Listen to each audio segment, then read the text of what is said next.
तर मित्रांनो, आपल्याला माहिती आहे की आपण सातत्यानं म्हाडा किंवा सिडको संदर्भात जे काही अपडेट आपल्याला मिळतात ते प्रत्येक अपडेट आम्ही आपल्यापर्यंत पोहोचवण्याचा पुरेपूर प्रयत्न करत असतो। आणि आपल्याला माहिती आहे की सगळे अर्जदार म्हणजे मुंबई व्यतिरिक्त महाराष्ट्रातील इतर अर्जदार हे एका लॉटरीची वाट पाहत आहेत आणि ती लॉटरी म्हणजे म्हाडाची मुंबईची लॉटरी।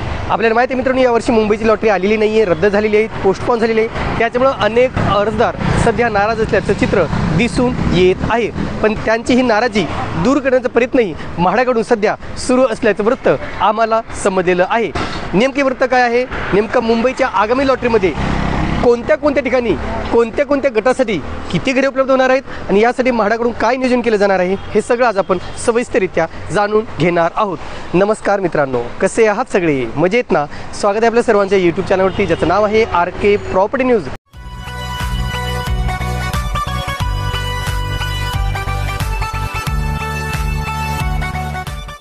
आता मित्रांनो, म्हाडाची जे काही योजना येणार आहेत, अपकमिंग जे काही मुंबईची लॉटरी येणार आहे त्या संदर्भात अनेक प्रश्न आहेत की सर मुंबईची लॉटरी कधी येणार आहे, आम्हाला ज्या ठिकाणी घरी येणार आहे तेथील माहिती आम्हाला द्या।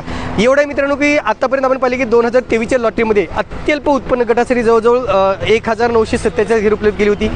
त्यानंतर सन 2024च्या लॉटरीमध्ये सुद्धा जवळजवळ 359 घरे उपलब्ध होती। पण मात्र यावेळेस मात्र अत्यल्प उत्पन्न गटासाठी घरे उपलब्ध झालेली नाही आहेत। सध्या अल्प उत्पन्न गट, मध्यम उत्पन्न गट आणि उच्च उत्पन्न गट तीनच उत्पन्न गटासाठी घरे उपलब्ध झालेली असल्याचं वृत्त म्हाडातून देण्यात आलेलं आहे। सध्या मित्रांनो, म्हाडाची शोधाशोध सुरू आहे।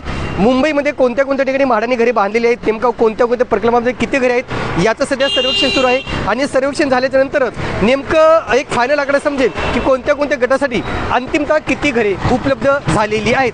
पण अत्यल्प उत्पन्न गटासाठी घरे नसल्यामुळे यावेळेस अत्यल्प उत्पन्न गटाला अर्थातच EWS उत्पन्न गटातील अर्जदारांना एक नाराजी येऊ शकते आणि त्याच्यामुळे कुठेतरी म्हाडावरती टीका केली जाऊ शकते। आणि म्हणून अशा प्रकारची टीका होऊ नये यासाठी म्हाडाने आता कंबर कसलेली आहे आणि अत्यल्प उत्पन्न गटातील घरे ज्या ठिकाणी ह्याच्यापूर्वीच्या लॉटरीतील घरे असतील, जुनी घरे असतील, शिल्लक घरे असतील किंवा जे काही नव्याने बांधकाम करण्यात येणारी घरे असतील जे 1-1.5 वर्षात तयार होणार आहेत, अशा घरांचं सर्वेक्षण सध्या सुरू केलेलं आहे। आणि म्हणून EWS उत्पन्न गटासाठी सुद्धा जास्तीत जास्त घरे वाढवण्याचा प्रयत्न सुद्धा म्हाडातून केला जाणार असल्याचं सांगण्यात आलेलं आहे।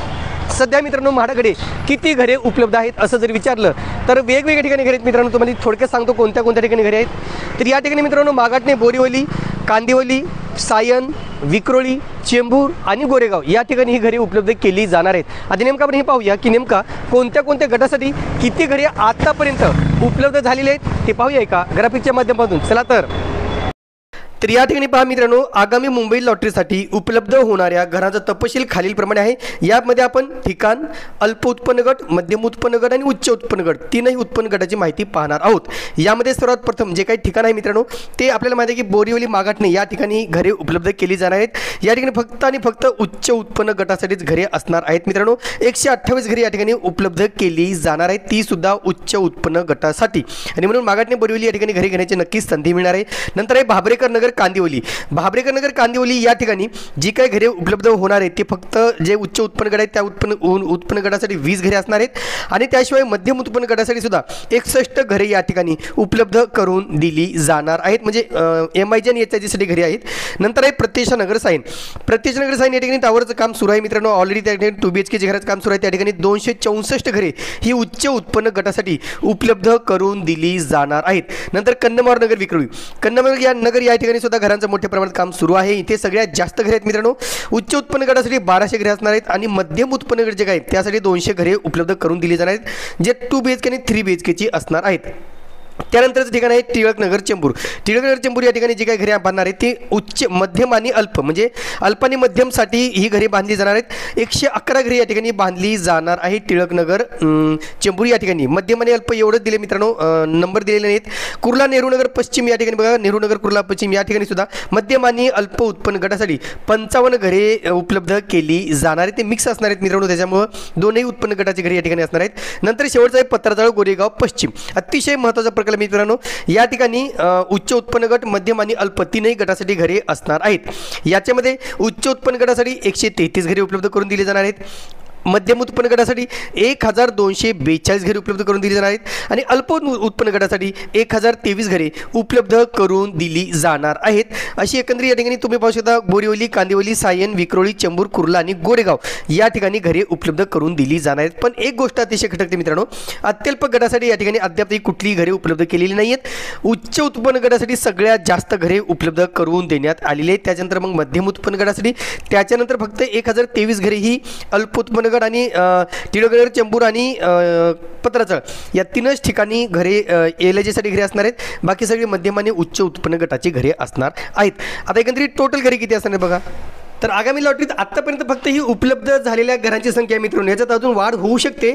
आत्तापर्यंत कोणत्या ठिकाणी किती घरे उपलब्ध आहेत, तर मागाटणे बोरिवली या ठिकाणी एकूण 128 घरे, भाबरेकर नगर कांदिवली या ठिकाणी एकूण 81 घरे, प्रतीक्षानगर साईन या ठिकाणी एकूण 264 घरे, कन्नमवार नगर विक्रोळी या ठिकाणी एकूण 1400 घरे, टिळकनगर चेंबूर या ठिकाणी एकूण 111 घरे, नेहरू नगर कुर्ला या ठिकाणी एकूण 55 घरे आणि पत्राचळ गोरेगाव या ठिकाणी सगळ्यात जास्त अर्थातच 2398 घरे उपलब्ध करून देण्यात येणार आहेत। आत्तापर्यंतची संख्या आहे मित्रांनो।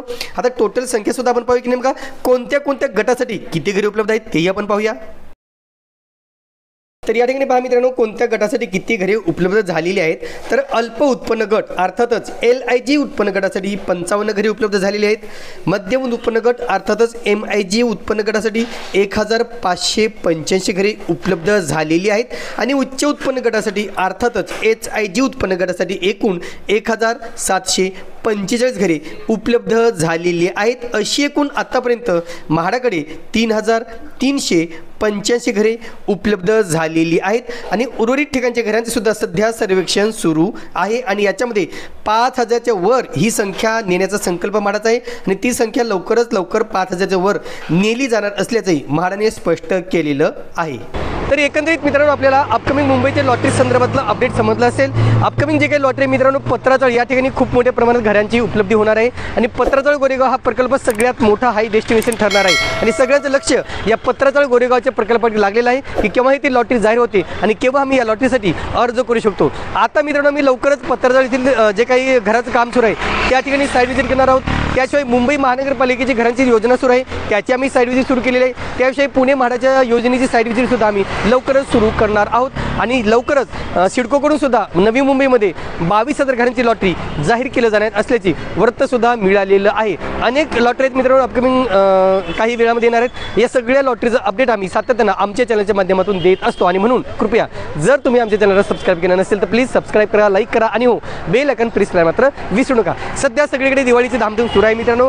कृपया फटाके फोडताना छोट्या मुलांची विशेषतः काळजी घ्या की जेणेकरून ते फटाक्यापासून त्यांना काही इजा होऊ नये आणि म्हणून ही दिवाळी साजरी करत असताना खूप मोठ्या आनंदाने साजरी करा, पण त्याच वेळेस तुम्ही काळजी सुद्धा घ्या की आपल्यामुळं इतरांना किंवा पर्यावरणाला इजा होणार नाही। तुर्तास मित्रांनो इथेच थांबतो, पुन्हा भेटूया एका नवीन व्हिडिओसह। तोपर्यंत आपली रजा घेतो, धन्यवाद।